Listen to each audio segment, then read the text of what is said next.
Our world is changing fast. When Robert Greenleaf published The Servant as Leader in 1970, he was worried about the pace of global change and the cracks that were appearing in society. He worried about the kind of leadership that it would take to lead the new society that was coming about. So let's take a look at the society in 1970 when Greenleaf wrote The Servant as Leader and contrast it with what's coming down the road and think about the question, what kind of leadership will it take in this new world? In 1970, the U.S. was engaged in a war that it was starting to realize that it was going to lose. At the end of the year in 1970, the Dow Jones closed at an average of 838. Today, of course, it's around 12,000. A gallon of gas cost 36 cents. Today, it's about $4. The Boeing 747 made its first commercial trip to London, and the British Concorde made its first supersonic flight. World population in 1970 had reached 3.6 billion people. Today it's closer to 7. The US population stood at 205 million. Today it's closer to 300 million. The first computer chess tournament took place in 1970, and IBM announced the IBM 370 as the replacement for the IBM 360. And to give you an idea of the computing power of the IBM 370, IBM 370 filled an entire room and had about 200 megabytes of memory. And to put that in perspective, 200 megabytes of memory is about enough for 8 4-minute Lady Gaga videos. So now looking ahead, switching our view just a little bit, the U.S. Department of Labor estimates that today's learners will have more than 10 jobs by the age of 38. According to former Secretary of Education Richard Riley, the top 10 jobs that were in demand in 2010 didn't exist in 2004. We are currently preparing students for jobs that don't yet exist, using technologies that haven't yet been invented to solve problems that we don't even know are problems yet.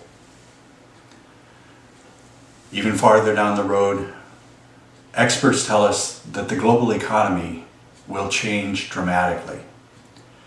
China's economy is projected to become larger than America's economy by 2027.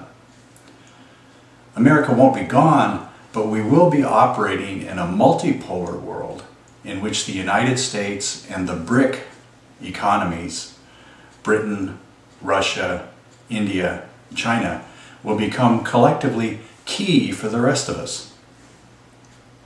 It's interesting that over a century ago, Nietzsche observed almost 2,000 years and no new God. It's possible, says Paul Sappho, that we are even now examining our fundamental beliefs, looking to our roots for comfort and finding none. This, he says, is rich ground for people to come up with a new God, possibly even a new religion in the next 35 years.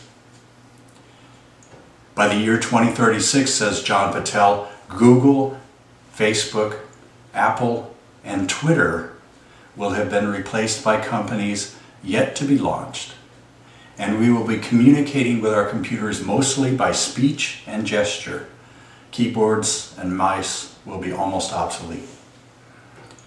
According to a 2007 report on the future of terrorism, and I'm quoting here, there is every indication that the number and magnitude of attacks on the United States and its interests and allies will likely increase, end quote. Terrorism will continue to be a very real threat. It may even expand as a result of improvements in technology, increased mobility of the world's population, and as our societies everywhere are becoming increasingly complex mixtures of ethnicities and cultures.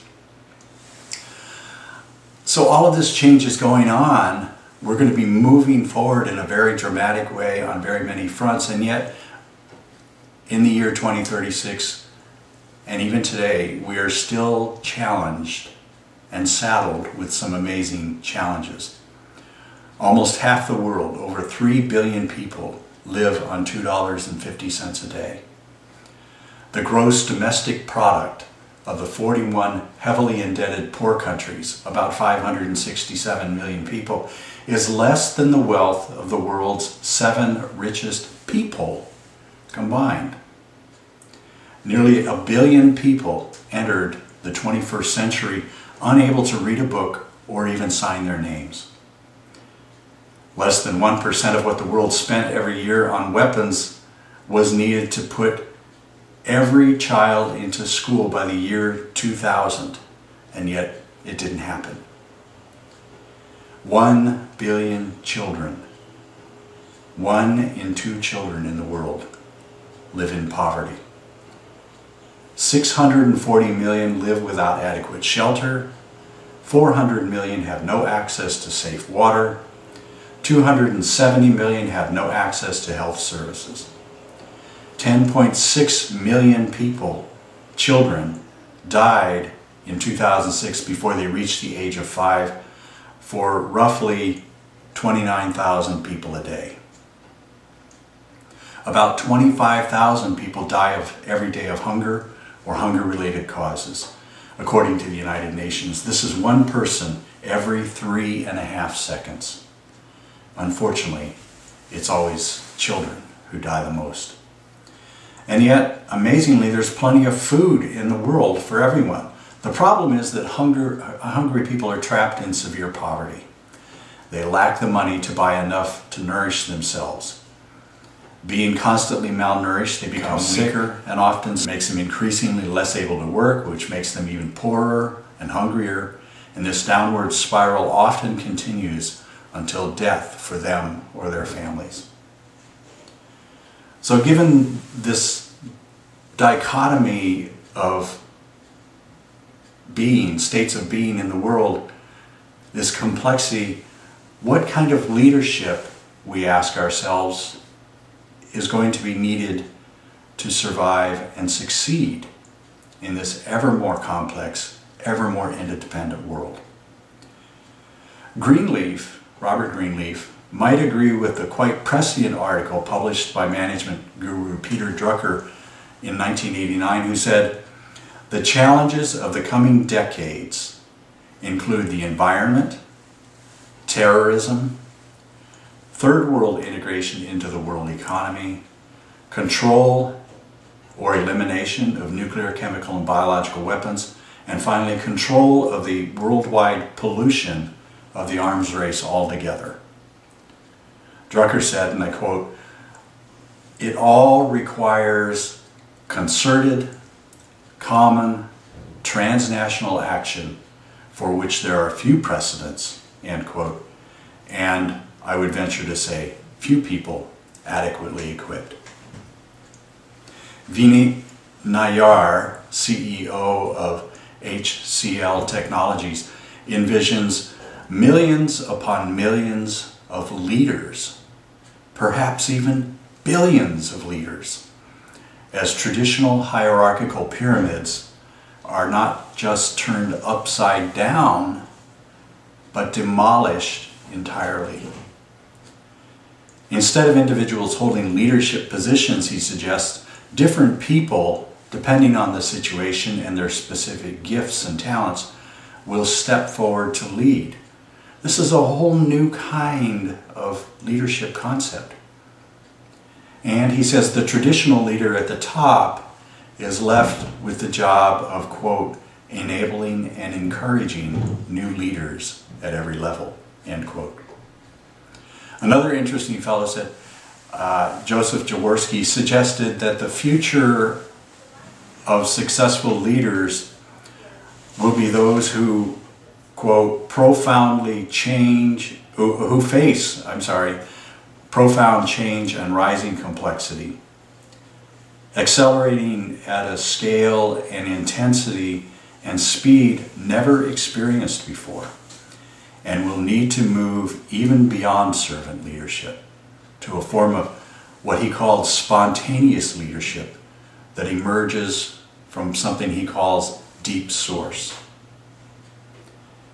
Because the economic foundations of our world are less and less stable, more dynamic and more fluid in response to constantly changing environmental conditions, Jaworski suggests that the most successful future organizations and the leaders within them will become not just servant leaders who, in the words of Robert Greenleaf, consciously choose to serve and because of that choice become leaders, but will in fact become living examples of what is possible in the face of accelerating complexity and high turbulence. We will, in fact, he suggests, all become or have the possibility of becoming both leader and learner, leader and follower.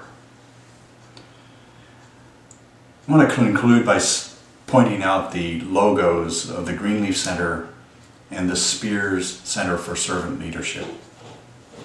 Those logos contain a Mobius strip as part of their design.